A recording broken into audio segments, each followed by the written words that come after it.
Hi, this is Aimee and welcome to my mini vlog. It's Wednesday at prayer meeting natin ngayon at makakasama natin ang ating family papunta sa church. Dito nga ako sa bahay ngayong hapon dahil kaninang umaga sinamahan ko ang tatay ko na mag-asikaso sa bayan ng kanyang PSA. Alas 4 pa lang ng hapon ay umalis na kami. Ganitong oras talaga umaalis sila para maaga sila makarating sa church. Pero ako usually umaga pa lang ay nasa church na ako dahil sa mga gawain. At ito na nga pala yung update ng road dito sa amin. Sa mga nakaraan ko pong mga videos, lalo na last year na mga videos ko, talagang sacrifice kami kapag umuulan at talagang maputik.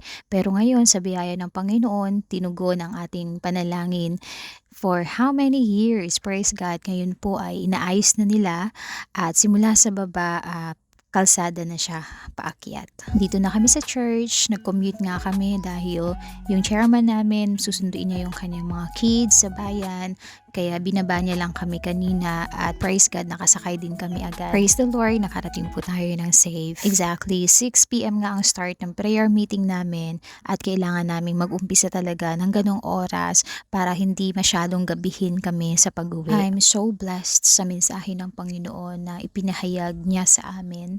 And sa mensahe na to, God taught us how to be persistent talaga pagdating sa panalangin. Especially sa panahon natin ngayon, sobrang dami ng mga distractions and it's easy for us na lang talaga para i-neglect ang communication natin sa Diyos. But this is so important na dapat lifestyle ng buhay na natin. Kapatid, thank you so much for watching. Bye!